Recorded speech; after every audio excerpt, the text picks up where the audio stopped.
Man, this is Crip Mac Daddy. I just did a dope interview with Real Life Street Stars. Tune in, boy, because it's going down. Yes, sir. Real life. If that shit ain't real life, it ain't real life. Just say real life street stars. You know what time it is. Real life street stars. Hold on. We got him in the building with a cup in his hand. With a red cup in his hand. Man, what's up? We got Stacy in the building, man, aka Crip Mac Daddy. Crip Mac father, the father of the Crippest of Macist. Let's go and go through there, man. Appreciate you first and foremost for coming through Dallas, downtown, D-Town, stay down, Triple D. Let me ask you, is this your first time in Dallas?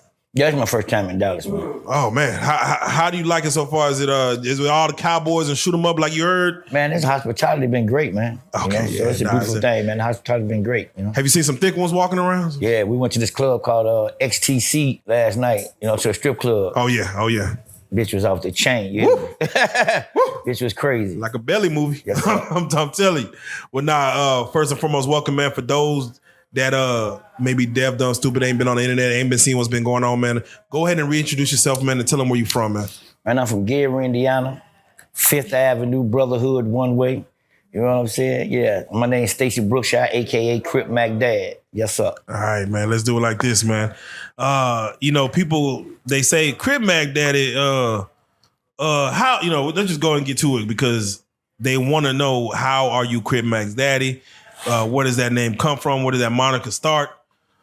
How do you want to play it, man? Because, some people are like, wait, let's do the age test. And wait a minute, can he be Crip Mac? How did you get that moniker? How did you even start going by that? Because, even Crip Mac didn't start going by Crip Mac till, he was Crip Mac. Well, I was on, I'm a YouTuber, so I was on YouTube, you know what I'm saying? And, they had jumped on that valley to Crip Mac, you know what I'm saying? And I had said something, pertaining to that, you know what I'm saying? Pertaining to like, you know what I'm saying? It kind of like pissed me off, you know what I'm saying? Yeah. I was following Crip Mac, you feel what I'm saying? Yeah. And then once I started doing that, you know what I'm saying? They say he looked like Crip Mac, you know what I'm saying? Which I am Crip Mac Dad. Yeah, So I am Crip Mac Dad. The likeness is there. But it just went viral. You know what I'm saying? And I'm gonna be Crip Mac Dad, man, till he give me my fade. You know what I'm saying? Oh, man. I've been asking for my fade for 2.5 years. He said he's gonna beat my old ass and blah, blah, blah this. So I'm Crip Mac Dad till the day I die, man, until I get my fade. Now, why do You know you what want to catch a fade with Crip Mac? I actually seen him fight online. And he fights like, he's like a ruffian, man. He's kind of wild with the fighting. Man, you feel like you could take him down and 10 seconds or something? Crip Mac flip over his own, he trip over his own feet. Oh, God. That man trip, his nigga takes one swing and trip over his own feet. I crush him. God damn. I crush him. It kind of sucks because Crip Mac can't speak for himself. He's currently incarcerated. And I want to stay right there for a second because the day he got incarcerated, you already had your name already, but you're building a name off his brand. He's talking about you. And then, of course, he goes away. So technically, the Batman to his Joker, he's gone now. Do you feel like I'm going to keep his name alive while he in there? Yeah, I'm gonna keep his name alive because I'm hoping as soon as he walk out that door, he give me my fade. That he, said that he called me out. So, said that's what I'm hoping for. I'm gonna be hoping for my fade the whole time we out there, and I hope when he come home, he go ahead and say, man, let me go and crush this old ass nigga. You know what I'm talking about? So, if he don't, goddamn, like I told him, I'm gonna be your daddy till I die. You know what I'm saying? If you don't want me to be your daddy, like Vlad said, beat my ass. It's simple, man. This shit ain't hard. Have you put any money on your son's books? Yeah, I put money on his book. I sent it to his mama. Mama Bell. Shout out to Mama Bell too, man. Yeah, I put money on his books. He even told you in one of his YouTube things that I put money on his book. I bought him some Jordans, you know what I'm saying? Yeah, I take care of him. Oh, man. You know what I'm saying? Like then when he got out, all them guys start getting in his ear, man, your daddy ain't this, your daddy ain't that, your daddy ain't this. And he, He try to call you a deadbeat dad? Yeah, he wasn't on his medication, man. When he on his medication, he calm. You know what I'm talking about? Being his father, how do you feel about him cripping? Man, I mean, as long as he cripping and ain't faking, if he cripping, but you know what I'm saying, but he really ain't cripping, man. He's a suburban kid, man. He come from a good home, he just was chasing that, you know what I'm saying? Crip Mac ain't really been, in the street like that, you know what I'm saying? Brick Baby just went live and was on that same shit. Mind you, they worked together, no jumping shit, but he was like, bro, he went live like 2 days ago saying, Crip Mac, you are not like that. Like you were not that. You was not that. They was locked down together. He's like, bro, you come on, don't let me expose what you really is. And we gave you a pass because we in this YouTube streets now. Are you agreeing with that type of dialect from Brick Baby saying that he is not like that? Man, I look at it, I feel like Crip Mac got a lot of heart. Okay. He has a lot of heart, you know what I'm saying? But he just say, come on, man, you 32, 33 years old, man. You don't have no background or no beef with nobody. Like, who is you beefing with? Like, who is you beefing with? The Hoovers don't know you. Like, who is your enemies? Why are you creating enemies that you don't have? You don't have nobody you beef with your whole time you've been in the gangs. Yeah, I want to say he might have been beefing with Adam 22 wife, the way he was looking at her. Yeah, that's about the only beef he got. Yeah. And me. He beefing with his dad. Yeah, beefing with his dad. that's about it. Beefing with his daddy. Man, if Crip Mac does come home and he does accept the fade, is that something that you want to have televised, or would you like to have that, hey, we're going to be getting an alleyway out in Las Vegas or wherever, LA, and we're going to handle it off camera as G's do? No, I would like that to be televised, man. I would like that to be the whole world to see this ass. I'd like to see a motherfucker, Gary, Indiana. So they said, Gary, Indiana stepped on a motherfucker from LA, man. Oh, man. Yes, sir. Televise this. All right, we're going to come back to Crip Mac, man.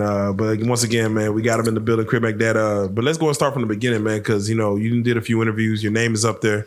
But we like to delve into the psychology, the way people come up and the way they move, man. You're from Gary, Indiana. Yes, sir. 14 years old, man. You got out there in these streets. Yes, sir. I'm curious, was the father figure in your life, or was no one there? Was it just your mama raising you? Well, man, my father was abusive. You know what I'm saying? So, very abusive, like beating my mother, you know what I'm saying? And beating me and my brother. Oh, wow. And, so that kind of like toured me towards the street to be a man early. You know what I'm saying? So watching my mother get beat and crying, you know what I'm saying? We couldn't do nothing because we was children, me and my brother. It turned me into have an animalistic mind state. You know what I'm saying? So it got me aggressive. Can you take us through one of the times that, he might have came at your mom and that you witnessed that was like just a really fucked up, like walk us through what happened with that? Yeah, pushed my mama downstairs, she broke her arm, and bit her. And after that was the first time I raised a gun at my daddy. You know what I'm saying? That's when I became a man. What was the issue with your father? Do you feel was it alcohol? Was it just, what was it that you felt took him to that level? Alcohol and snorting cocaine. Oh yeah. So you would know when he's lit, you would know and like, all right, let's not be around. We'll know when he out for the whole day and he don't come in early that day, the whole house start pacing. Because we know he finna come in and have a psychological something going on in his head with my mother. And we'll know he coming in. Me and my brother downstairs, we just like, man, we kids, 11, 12, you know what I'm saying? And he'll come to the door, we'll know he there. My mama come down and say, your daddy might be home, y'all be quiet, just don't say. But I was always, I was different, you know what I'm saying? Yeah.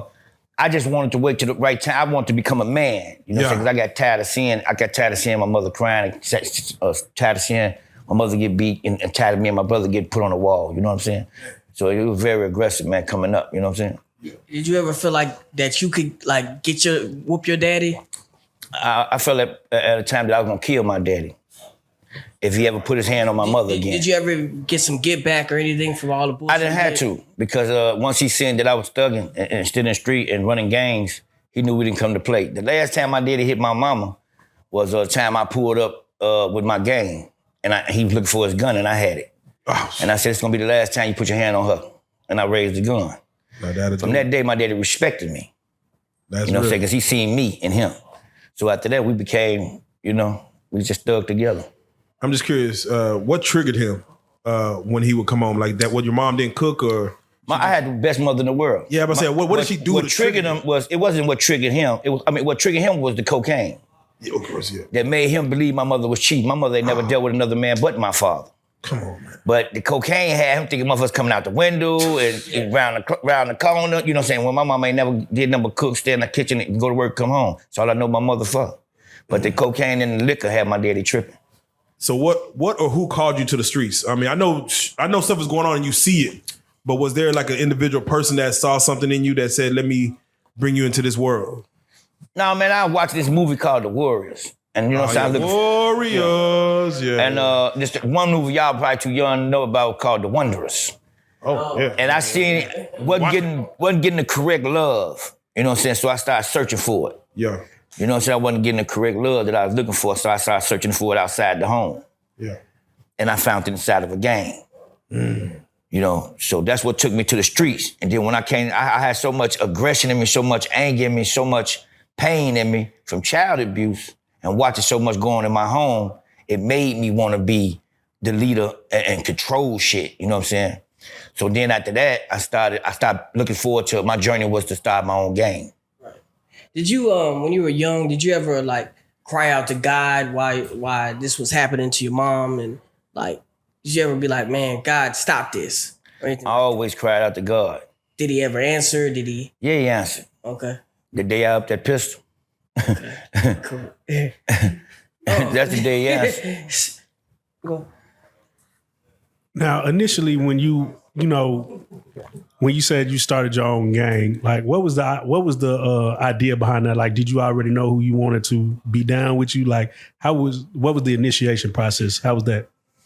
Well, you know, me like watching the movie with the color jackets, the wonders on their jacket. I seen the love and the unity amongst the gangs on the TV. You know, so that's why I say the TV is the devil. You know what I'm saying? The TV control the mind of the children because it did minds. You know what I'm saying? So I seen the love and the unity, and that's what I wanted. So I just started journeying out, trying to, you know, figure out my place in the game. So I just started in my neighborhood. So I would go to one of my guys and say, man, I want to start a gang. You know what I'm saying? He like, man, what you want, you know, that type of vibe. So once my guy his name was Big Hood, we said he was down for it. So I started going to my guys in the neighborhood, said, man, let's start the gang. We sitting in a car early one late night, raining outside, and we just came up with this name called Brotherhood. And we started from there. The journey began right there at 14 years old. 13, 14 years old. So did you have to get initiated to get in the gang? No, I did the initiating. Oh, okay. I formed the gang. Okay. And then I started doing the initiating. You know, we would have motherfuckers, we would stand in line, you had to come through the line, get beat, you know what I'm saying, punished, you know, and then you have joined the gang. Y'all ever do that to females, like beat them down, or was it? No, we didn't do that to female, but we had a gang called Sisterhood. Sisterhood was some girls named Valeria Daniels, Sharice Ward, you know, the twins, Derry and Dion. They was Sisterhood. They used to come to the meetings and we was Brotherhood. Okay, definitely. So you was the last boss. I was the boss. You was the boss. Shout out to Eddie Lackett, Big E, you know, those guys. These guys had a gang for us, you know, it was called Brotherhood. On the walls, they used to paint on the walls, it was called Brotherhood. So I initially seen that on the walls and just reignited that fire. You know what I'm saying? And so who was the Brotherhood's enemies? We used to fight against the Tyler boys, you know what I'm saying? Anything down Fifth, you know what I'm saying? It's a bunch of gangs down Fifth. Our main rivals was the Tyler boys. Okay, so what was the gang created for? Like, what was the purpose of the gang? Just want to be respected, get your name out there. This is the mind of our people. Yeah. You know what I'm saying? But today I don't think that way. But I'm just telling you, at that time you want to get popular. You know what I'm saying? This is how we think when we're children. You know what I'm saying? When we thinking like this, when we haven't got the right proper training from our parents, you know, like that type of vibe. Did y'all have a set of rules or code that y'all live by? Yeah, the code was one for all for one. You know what I'm saying? Even when we wrong, we right. You know what I'm saying? We just stick together.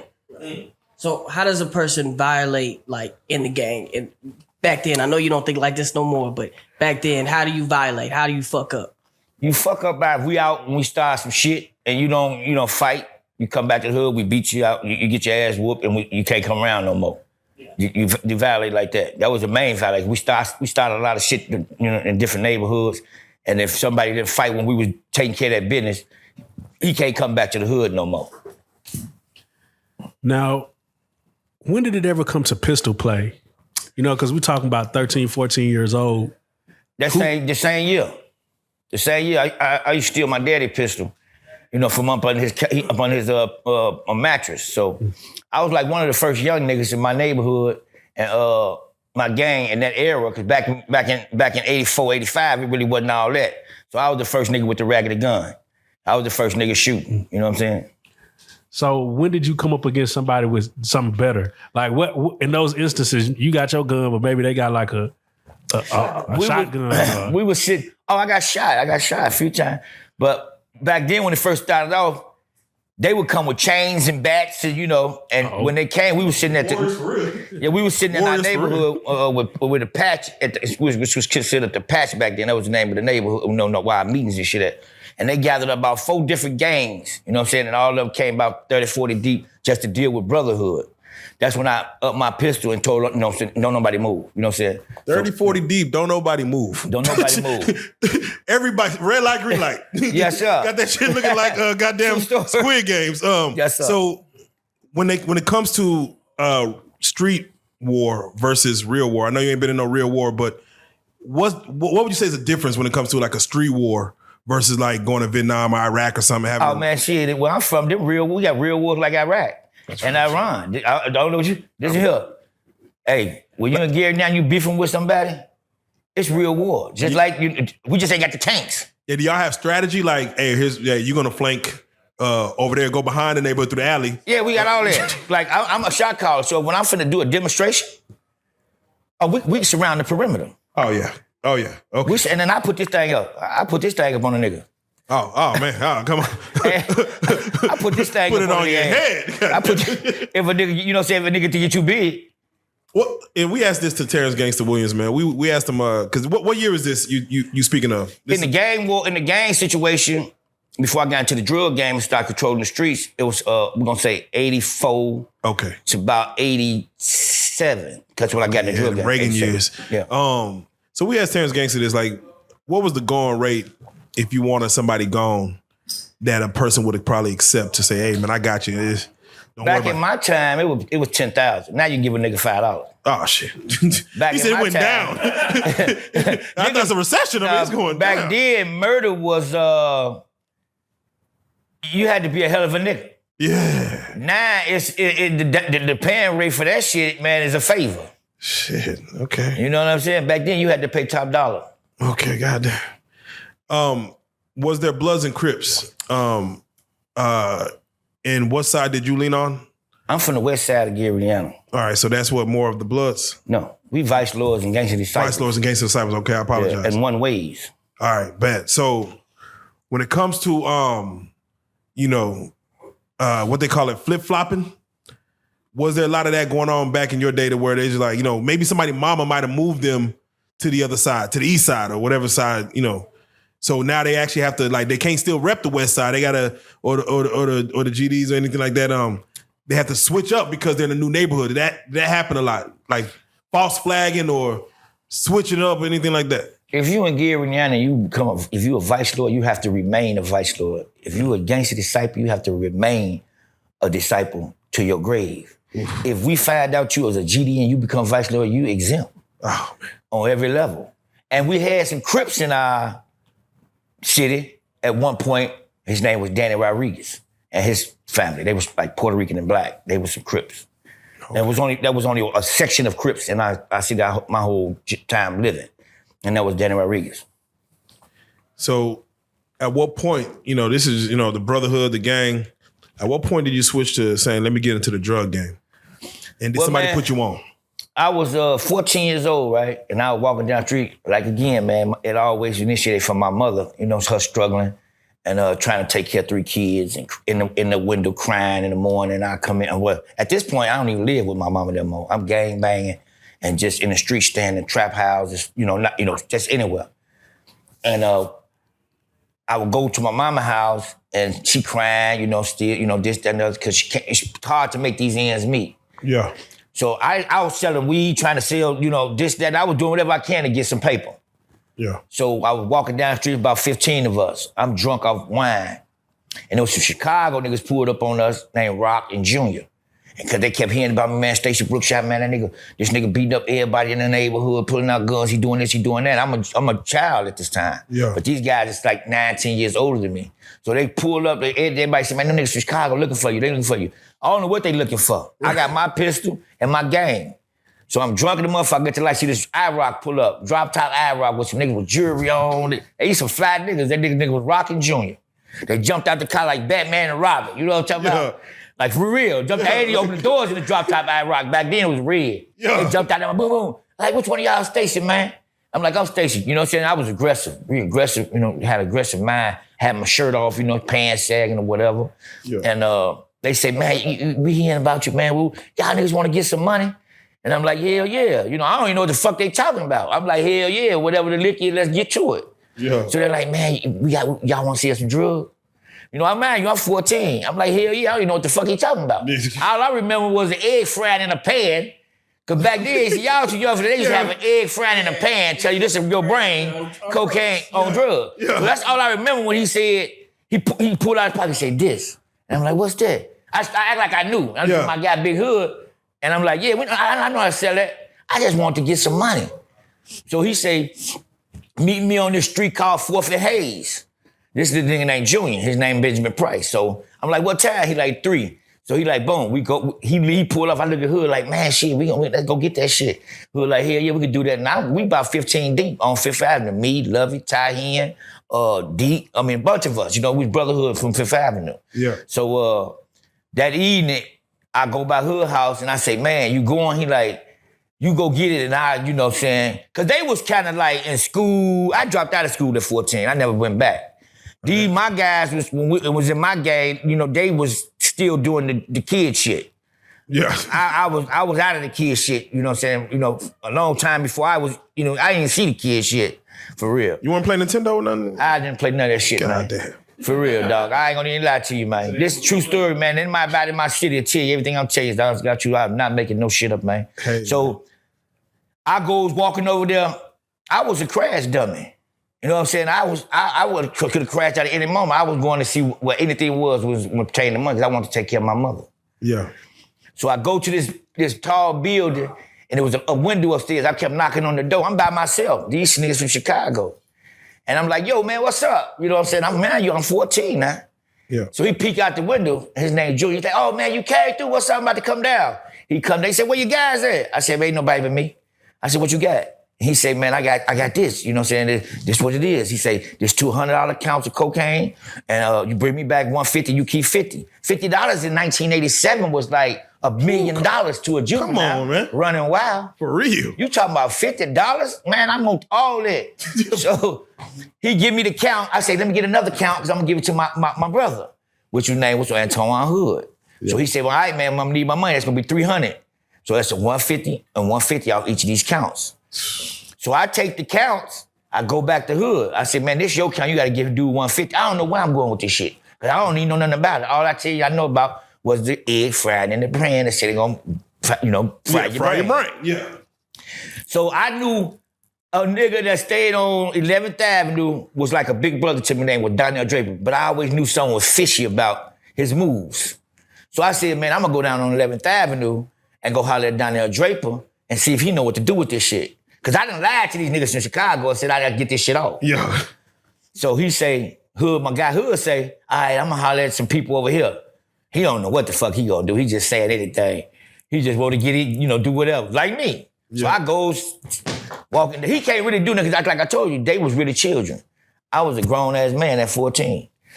So and I was always roaming the streets anyway. Yeah. So I walked on down to 11th Avenue and I see Donnell sitting on the porch.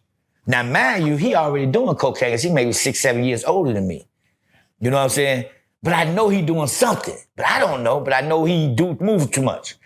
So I pull up on him. I said, Joe, I need you to help me with something. He's like, what? So I pulled his bag out. It was $200 worth of cocaine in pony packs. The bags was big as quarters. But I sold him, my guy said sell it for $25. I said, no, I'm gonna sell these motherfuckers for $10, $200, you know what I'm saying, worth.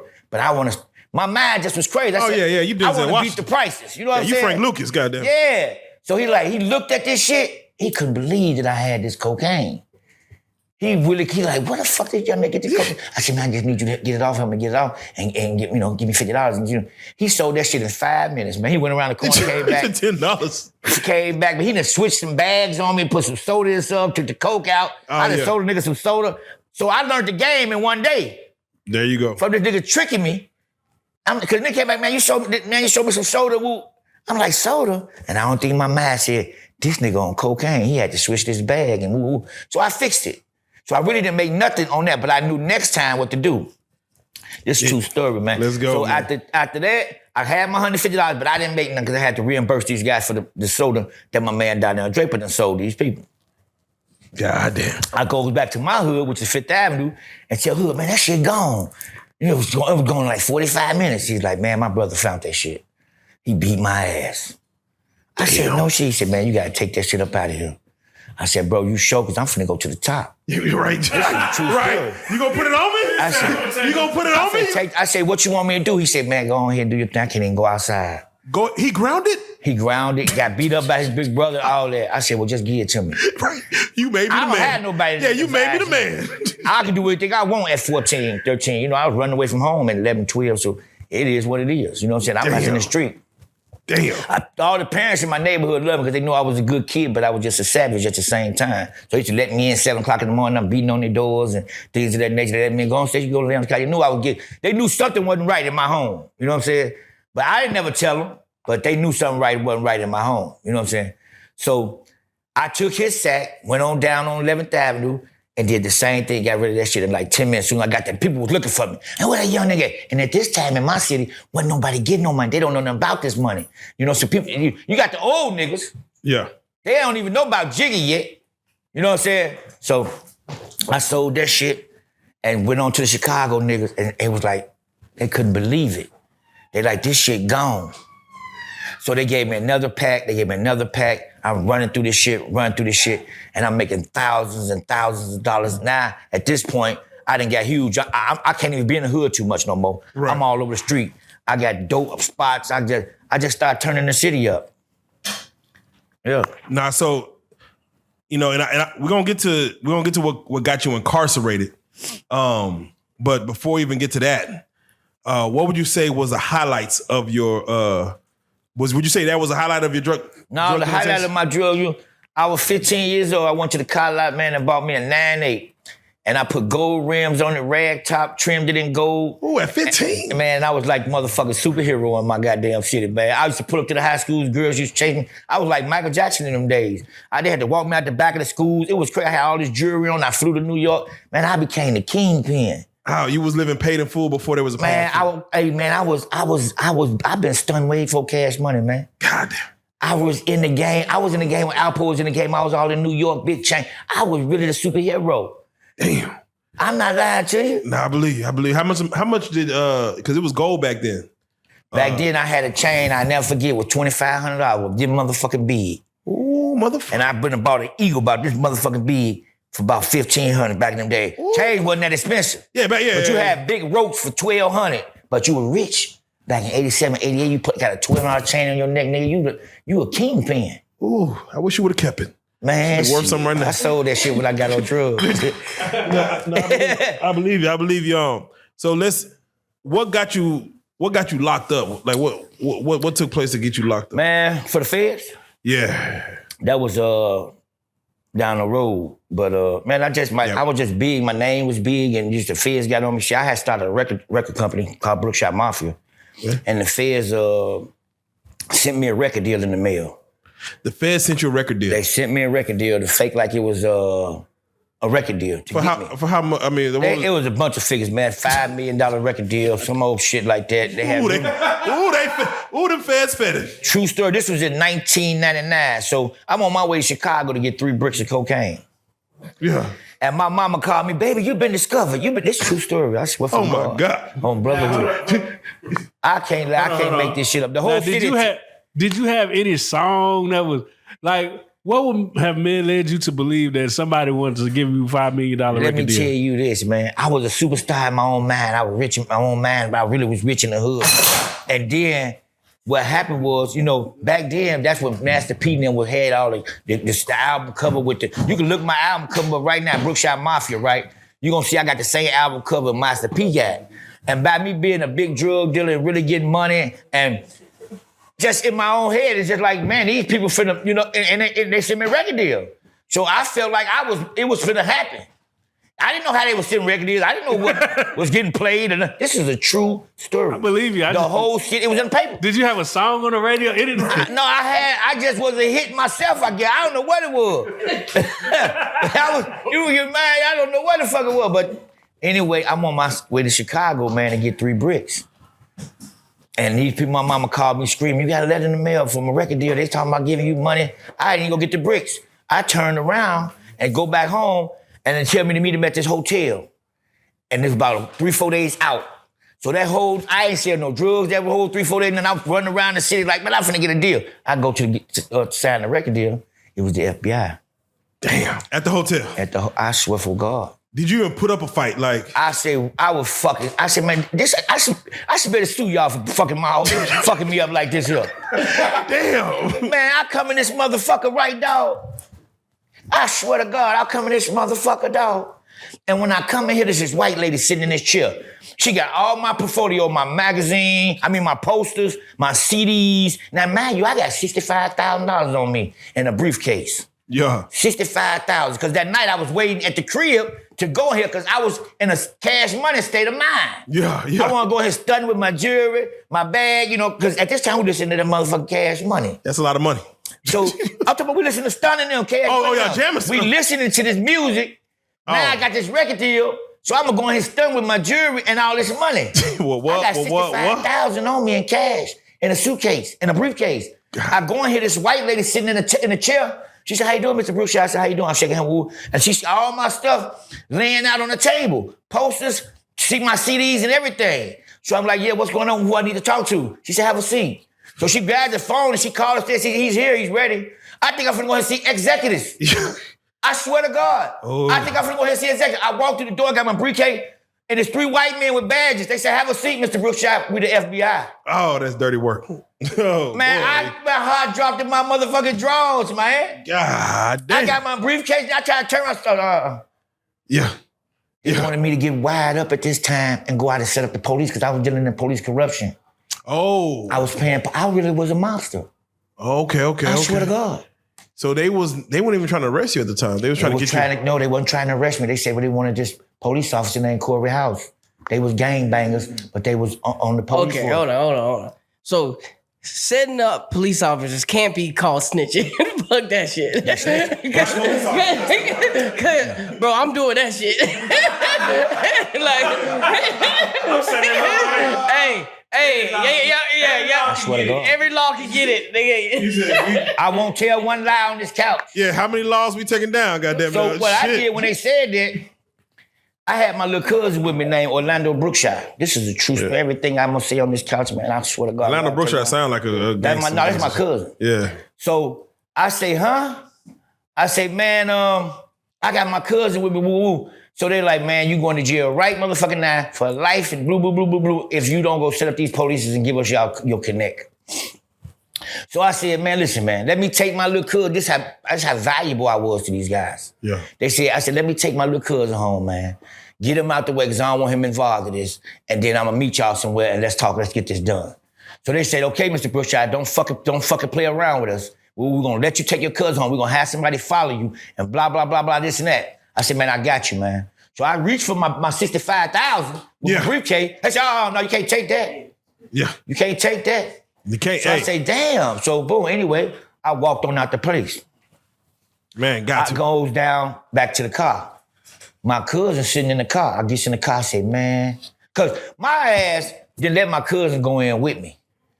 You know what I'm saying? Because I felt like I didn't want him to know the deal I was getting.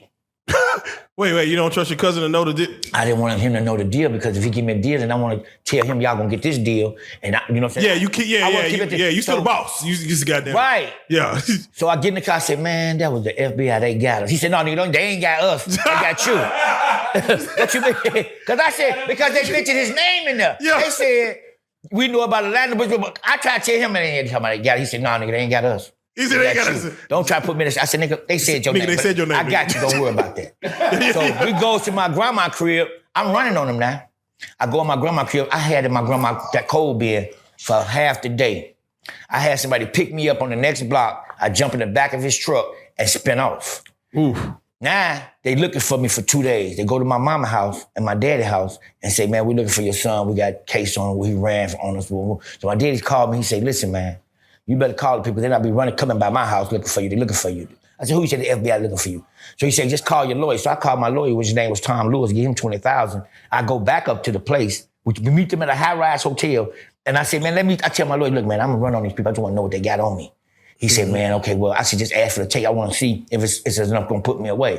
He said, so when they came in the building, there was about 6, 7 white brothers, and they said, okay, well, Mr. Brookshire, this is what we're going to do, and they sent us some tapes.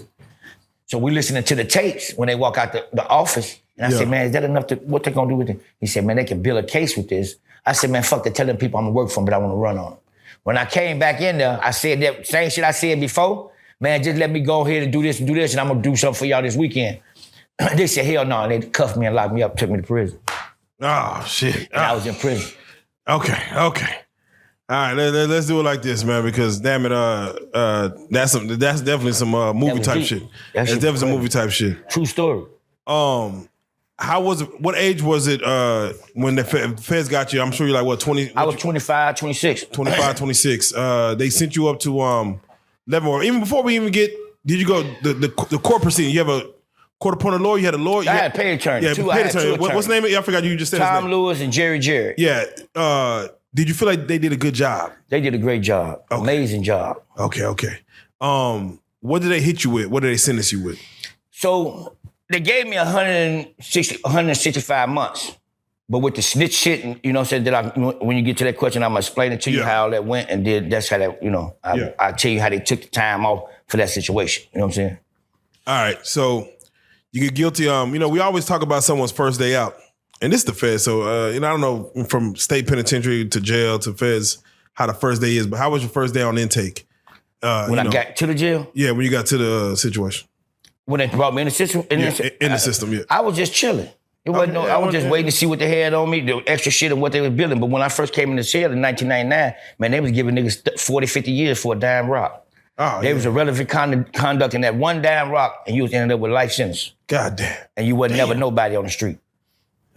Man. True story. For you, you did what? I think you did like what, two, 3 years, and we're gonna talk about the other stuff. I did way more than 2. Yeah, my bad. I don't 9 years. Yeah. 9 years. Okay, yeah, shit. To correct me, please. For your time, how was it for you? How did you do your time? I stayed turned up, man. I stayed turned up because I had that tag on me. You know what I'm saying? I was ready to kill at any moment, man.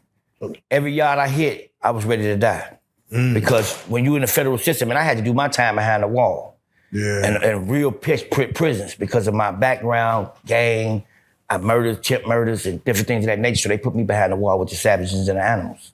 So when you got that tag on, you got to be really ready to die or land somebody's your whole bit. I had a 14 years to do. So ain't no way I'm standing in the hole. I'd rather die out here on the yard. That's real. So I was aggressive. So I hit the yard. Got to do it. All right, so let's address it, man, because 1090 Jake, he tried to throw out that paperwork saying, "Hey, Crip Mac Daddy is a alleged snitch, man. He done told on, I think he said like 3 people. You spoke on this on a few different platforms, but I want to go down there with you, man. When they say 1090 Jake, when 1090 Jake says, man, Crip Mac Dad is a snitch, here's the paperwork. Can you explain exactly what situation that was? This how that went, man. I came to jail in 1999. This same rap group, came 2 years after me. I don't got nothing to do with these guys' case. I don't know how they came to jail. I don't know who brought them to jail. I'm already in jail. I'm finna go get my plea agreement for 15 to 20 years. When they come in the building, one of them told them that I killed somebody, which was a lie. It was a lie. But did one of them know you? They all knew me. They all know you. The whole city know me. Okay. I'm the biggest name to come out the city. Oh yeah. Yes, sir. So he said I told him about it. The guy that's saying I killed this person said I told him about it, but he lied on me or whatever. Yeah. So I get ready to go get my sentence. That whole night, I'm nervous because so many niggas ratting, so many snitching. On my case, nobody I told on nobody. Yeah. My connects fuck with me to this day, and they all on the street and everything. Never went to jail, never seen a day. Again, if you look at the paperwork and tell them the whole world, you'll see that I was locked up 2 years for these guys to get here. You ain't gonna see nowhere in this paperwork where I got them indicted. You ain't gonna see nowhere in this paperwork where I went to the grand jury on these niggas. None of that. All you're gonna see is a statement. Now ask yourself where this statement come from. Why would I just jump out the blue sky? Oh, here I go. Let me just, no. You get to talking, yeah. They said I killed them. So when I was finna go to court, I didn't go to court this morning. So right then I knew somebody had hit me across my head or something. I went to my guy, said, damn, man, I thought went to court. He said, man, motherfucker might have told on him. Now, right after I said my tear, my nigga there, the case manager yelled from upstairs, Mr. Brookshire, your lawyer said call him. So I'm like, damn. So I goes up the stairs, called my attorney. He said, yeah, man, they trying to supersede your indictment. They don't want to give you the plea agreement now. They saying you killed Blah Skippy. I say, what? I say, so what was, they snatching the plea back? They ain't even, they said, man, these people saying they want you to go to trial and hit you with this murder unless you give them these police officers and this and that and this and that. I said, set up a date. I want to talk to him. But in my mind, I want to know what the fuck went on with why who said I killed this boy. Yeah, get some info. So I go, my attorney set up the date, they go through, they talk to me, and they tell me who said that I killed this guy and said exactly what was, I guess, alleged said, Yeah. you know, to him from me, which was a lie. Yeah. So I said, well, did he tell you we was cooking crack cocaine? If he tried to tell you I killed this boy, did he tell you we was in his kitchen cooking up a key of cocaine? Right. And at this time, they jotting it down. I said, man, that nigga lied. I ain't killed nobody. You know what I'm saying? My cousin killed this man. My cousin dead, which is the truth. They know this. This is on record. Yeah. You know what I'm saying? This is how I get out the situation, which is the truth. Yes, my cousin killed this man, but my cousin dead. At this time when they trying to hit me with this, my cousin dead. Yeah. So that's why I tell the prosecutor, he knew I wasn't bullshit. But they try to say I was with him, a Blah Skippy, which was a lie. That's what this nigga tell him. Yeah. So after that, boom, I sent me on back. They went on here and gave me 165 months. And we cool, no telling, no nothing, just with this statement. If you look at this paperwork, this is the only statement you're gonna see. Yeah. And just always say, you look at the time frame, you're gonna see that they came in 2002, 2000, in the end of 2001, 2002, I went in 1999. You look on any of their paperwork, you're not gonna see me in no grand jury. You're not gonna see me wearing no wire. You're gonna see no connections with me and them. No drug dealing, no team efforts or nothing. Only thing you're gonna see is this statement that you made me say by you trying to say I killed this boy that you lied on me about. Nowhere else you gonna see no paperwork on me and that shit. They got a conspiracy for 18 motherfuckers telling about killing babies and all kind of shit. But by me being the biggest nigga in the city and the most aggressive and name powerful, people want to say Stacy Brookshire. Yeah, it makes sense. That's the only thing that target out. Yeah. And make them look like they really something when they really wasn't nothing. This him. Yeah. What's that? We saying free Bobby Suggs, man. Oh, man, okay. And I'm going to tell you why we saying free Bobby Suggs. This is the guy they said I told on. And they said I told on two other dudes, but these two guys out right now. He in the rap group? No, he don't rap. He just was a nigga that had the little money that was doing whatever he was doing with it. Go ahead. He was a good guy. Very, very beautiful person. You know what I'm saying? Yeah. And he got another two guys out, which his name was Charlie Mack and Shantae. Shantae wasn't even a drug dealer. He might have had an 8-ball his whole life. But he got 30-some years. The other guy only probably, Charlie Mack, on an ounce or something or whatever. He didn't have no, but he got 30 years. But he was stand-up guys. Yeah. You know what I'm saying? And there's other shit that went on with their cat, but I'm not a tit-for-tat ass nigga. Yeah. I'm gonna stand on my business until a motherfucker step up on one of these platforms and try to play with me. And then I'm gonna show them who the rats is and what's going on. Because I ain't no tit-for-tat nigga, I hold my own. You know what I'm saying? Let me ask you, because, when someone is known like, hey, man, I ain't no snitch, but they out here, they active, though. Do you feel like it makes for niggas who do dirt to put dirt on that nigga name because they know, like, hey, he's saying no snitch, he ain't gonna tell that it was us. So you, not saying you make yourself a target, but you make yourself more culpable of saying, somebody saying, hey, he did it. I know he ain't gonna cooperate with the police, so therefore I'm gonna get this off That's me. how that went. Put it on him. I feel like that's how that went. When that man came in there and said, man, we didn't kill this boy. Stacy Brookshire and them did this. I felt that. That's how I felt that. Yeah, he gonna hold it. I'm not gonna hold that. I'm not gonna hold that though. You know what I'm saying? I'm not gonna hold that. Nigga, because why would you come in here fucking with me when I'm already got a case and nobody went to jail? Nobody in jail. You can't find one motherfucker in nobody's jail that Stacy Brookshire put in jail. Come on now. But you gonna find that statement, which I'm willing to die for. Because you made me do that. Trying to say I killed this boy that I didn't kill. There you go. So if you want to call me a snitch because of that, then fuck you. Fuck it. God damn it, fuck it. Period. The rules is And changing. anywhere in the world, they'll tell you, in the jails, the federal prisons, I was security for China Man. I once secured one of the biggest C's in the world. So how I'm a rat when I'm on every yard standing on business? Why I'm a rat and every gangster in the world still fuck with me? How I'm a rat and I still call the shots? Make it make sense. Make it make sense. Make it make sense. All right, let me ask you, you have a situation with Freddie Gibbs to where, damn it, the mayor had to get involved to make sure it didn't go the way it's supposed to go, man. What is the beef with Freddie Gibbs? Were y'all cool once and then, cause y'all from the same section? Yeah, Freddie Gibbs is vice lord. He one way too. We one ways. He one way. I'm one way. I'm Okay. vice lord. We just sanctioned him for the one ways. You know what I'm saying? Like, you know, he a vice lord, but we just, like, he was going through a lot of changes. And I stepped up for him. Oh. You know, I stepped up for him because at the end of the day, like I tell the brothers back home, man, he vice lord. You know what I'm saying? We can't throw him to the wolves. We can't let New York niggas stand on him. We can't let Philly niggas stand on him. We got to ride with him. So I called with the chief of the one ways, his name Manny Hope, and said, man, we got to have him secured. So Freddie called Manny Hope. I told Freddie to call Manny Hope when he go down that way, and they gonna secure him. So he met my chief at the hotel, but for some reason, they didn't end up having whatever they was gonna have in the city, and yeah, that's how it happened. But like we was beefing, man, when I came home from jail because he was just trying to get his reputation up. He, you know what I'm saying? I don't want to say he's not a street nigga because he's younger than me. You know what I'm saying? I don't want to put that on him until he get on one of these platforms and play with me. You know what I'm saying?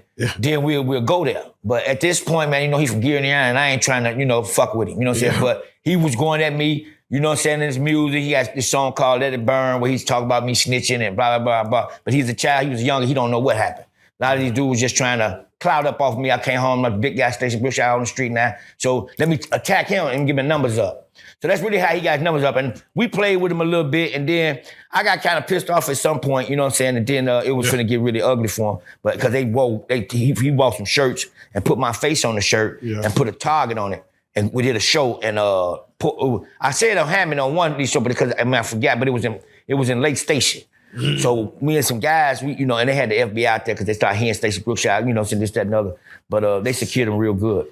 Let me ask you, he recently, well, not too long ago, there was a video that surfaced where he was getting, I guess, jumped by Benny the Butcher and some other guys.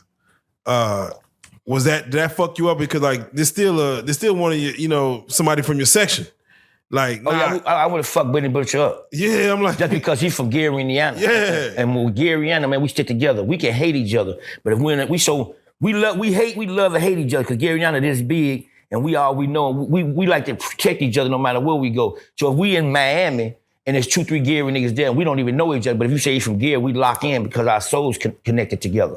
Because how much pressure we done been under our whole life. So Gary, I go hard for it. You know what I'm saying? And if Benny the Butcher, if I'd have been there, it would have been torture. That's called from Jim Jones and all the rest of them. Come on now, goddamn. We rocking together, Gary, Indiana, man. Let's go, man. Now, Stace, I gotta ask you, you know, what's your thoughts on Boosie, man? Let's go and talk about Boosie. Cause you know you up in Gary and you know we down south, man. And Boosie, they look at Boosie like a Jay-Z of the South. You know, some of those around in the New Orleans area, the Baton Rouge area. I be in New Orleans and I be in BR. Shout out to Lil Mook and Lil Josh out of BR. Y'all go look Lil Mook and Lil Josh up on YouTube. They do big numbers. Shout out Lil Mook. Yeah. The thing with Boosie is this, man. He talk too much. You got this one thing that you think you the only person that did as far as this murder shit. You didn't do it, for one. You want to say, I didn't tell on nobody I was on death row. Nigga, you wasn't on. Who is you going to tell on? Because the dude, Marlo Mike, had already said, who you going to tell? What you going to tell? You didn't have you wasn't no motherfucker. Who was you going to tell on? So you wasn't on death row like they pressing you to tell. What the fuck they want? They didn't want nothing from you.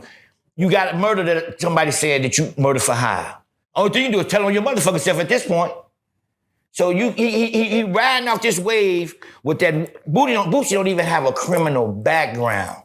Nigga, you wasn't breaking no laws. You was a dope fiend. Yeah, Boosie don't have no criminal record? No. Shit, I know he was young in the Man, music. Boosie don't have no record. That's why he got out of the Fed joint so quick. They can't lock him. Boosie can tell you a story. I'm not, every black man in the ghetto is a gangster if you ain't even a gangster. Probably sold something, probably didn't. Come on, man. Yeah. Boosie have created an image off that one case he got. Boosie only been caught with some weed. How you got a criminal? You ain't broke no laws. So what do you blame Boosie for? You say you blame him for talking too much? I blame Boosie for trying to act too hard, and he not. You know what I'm saying? He always in people's business. You know what I'm saying? But you know he stay in people's business. Anything she might do, I don't like rats. But how you don't like rats when you let Finesse 2 times do a song with BG? How you don't like rats when BG went to the grand jury? He went to the grand jury and raised his right hand and said, I'ma testify if this man go to court. Even if 2 dudes in the car with that gun, if he take his charge, you don't have the right to call the prosecutor or meet up with the prosecutor and say, I'm gonna make damn sure he keep this charge. He's supposed to sit in jail. It's the law of the land, man. This is the honest to God truth of a real nigga, a real street nigga that they consider the law of the land.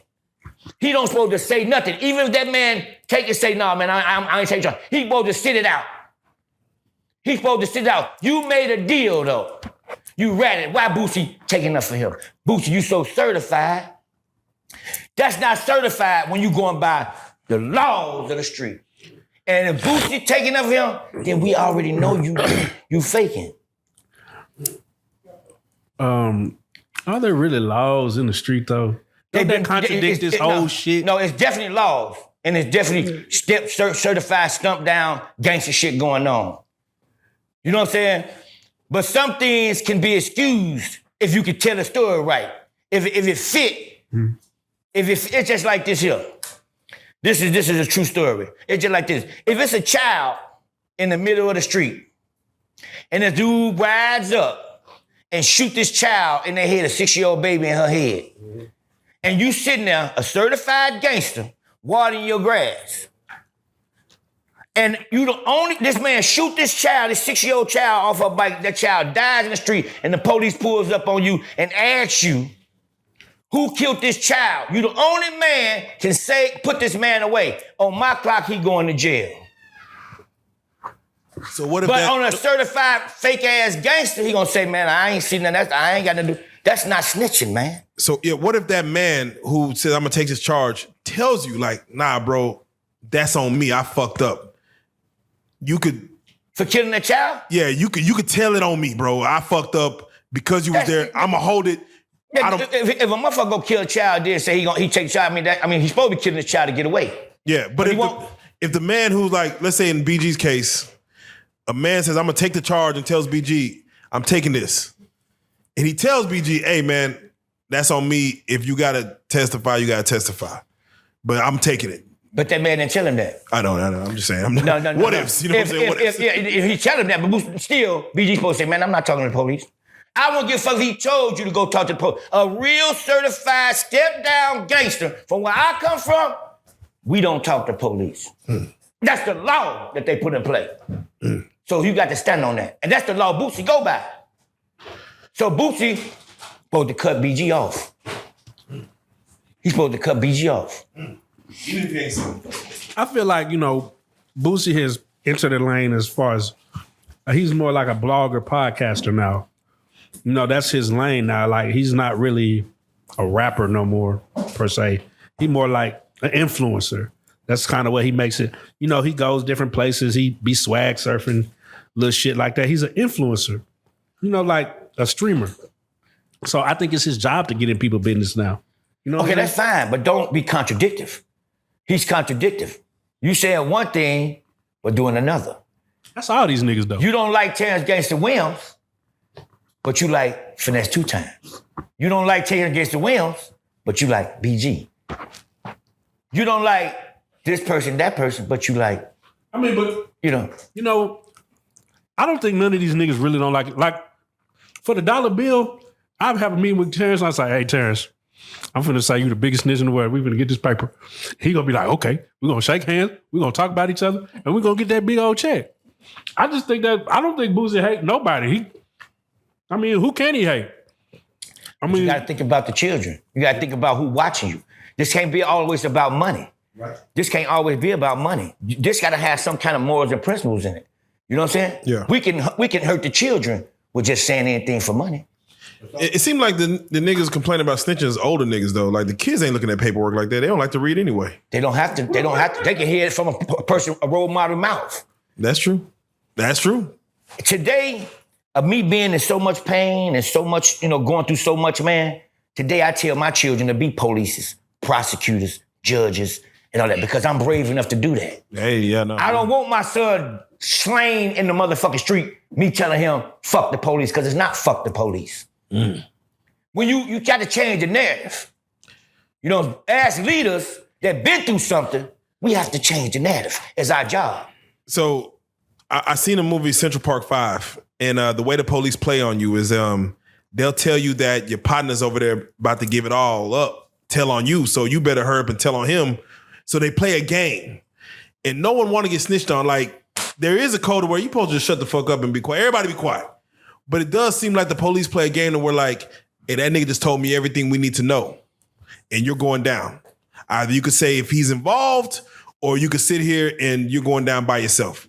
And niggas sit in that little cold room, interrogation room, thinking about their life and their kids and their baby mama and that pussy, and they be like, God damn, police officer, come back in. Let me tell you about him. So they play this game on us to where they're like, whoever snitched first. Do you think like when you go, I guess niggas don't even go in there solid with a game plan. They're like, hey, bro, everybody shut the fuck up.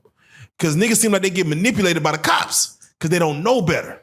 Is all I'm saying. What would you say? Those guys not really certified step-down gangsters because we know the rules. Okay. Being a certified step-down gangster, man, we not talking. I don't give a fuck what you telling me to tell you. Let me see it in black and white. Let him say it, nigga. Bottom line, ain't them the rules.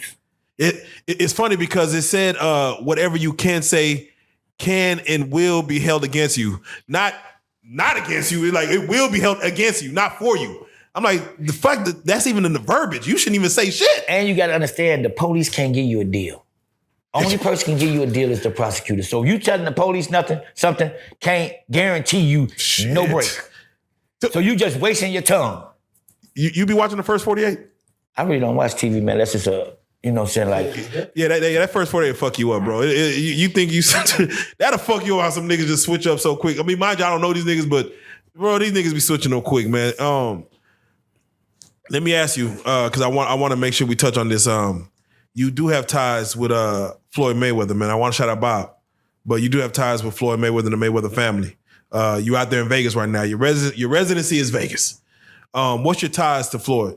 Bob Webb. Shout out to Bob Webb. Bob Webb opened my door for me. Yeah. And I'm affiliated with TMT 100%. I'm in the gym, we was talking about starting a podcast up there, different things of that nature. Through Bob and Steve. You know what I'm saying? Yeah, they're my people. You said Bob was he was the wrist man. Bob Webb is the same person that been rapping Mayweather's hand his whole life. I mean, his whole career. Yeah, so he the reason. Yeah, he the reason that Mayweather's the champ. Yeah, he the reason. Making them gloves hard. That's my best friend. We grew up together. We from the same neighborhood. Man, that's real. That's real. And real quick, I just want to get your take on now that you are from Gary to Vegas, man, you're a Vegas resident. What has changed in the game from what you saw growing up to now? Again, now you have a name. You're in these YouTube streets.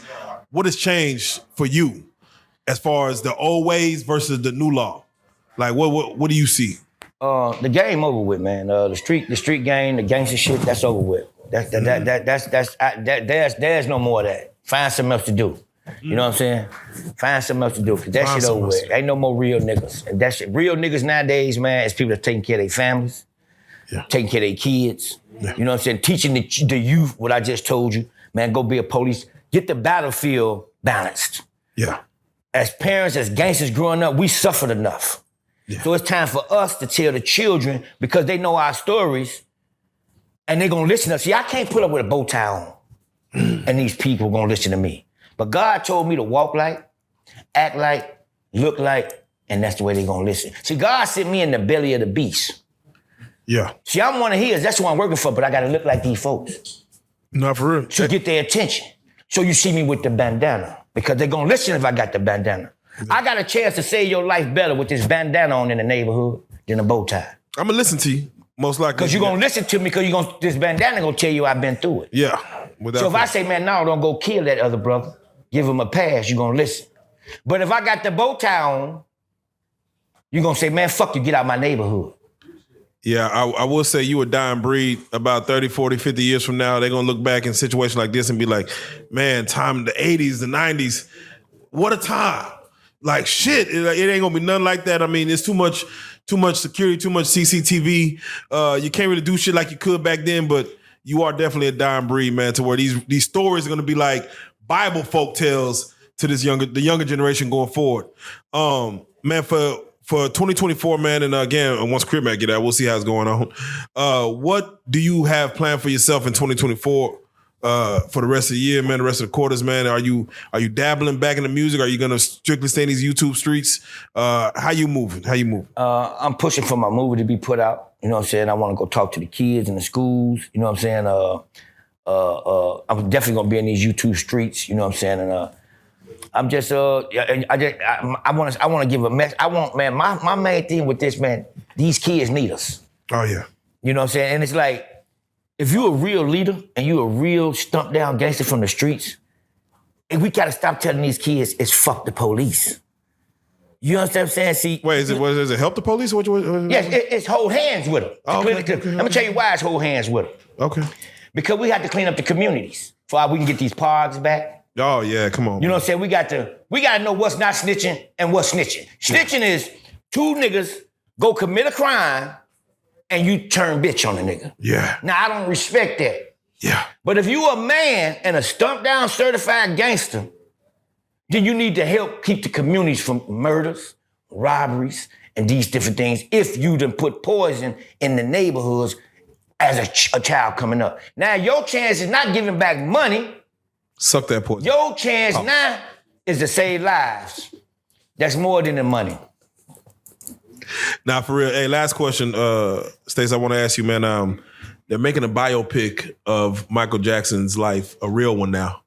They got his nephew playing him, Jafar Jackson, Nia Long playing the mama.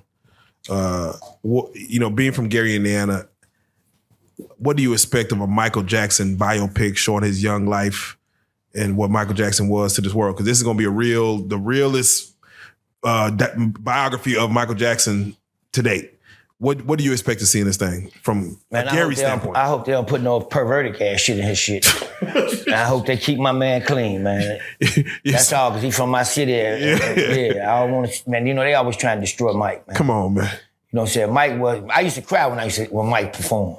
Come on. I was a Mike fan, top flight. Y'all be driving by his house like his old... Yeah, and if you from Gary, everybody stay by his house. They know where to go. Gary, Michael Jackson's house right here, everybody live by it. No, that's real. That's real. You know what I'm saying? There you go, man. Well, for those that do want to get at you, man, that want to follow you on YouTube, man, see what you got going on, man, how can they follow you? Y'all can follow me at Stacy.Brookshire on Instagram. Facebook, Stacy Brookshire. YouTube channel, Messiah the Great. There you go, man. Shout out to Messiah the Great. Yeah, any other shout outs you want to give?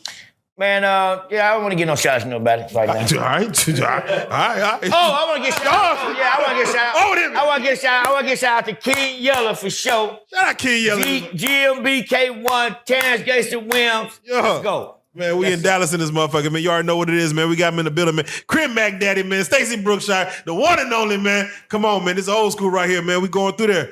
You are a real life street star. Hey, salute that shit.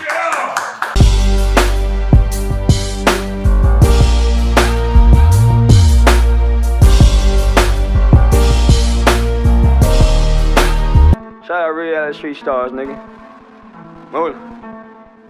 Hey.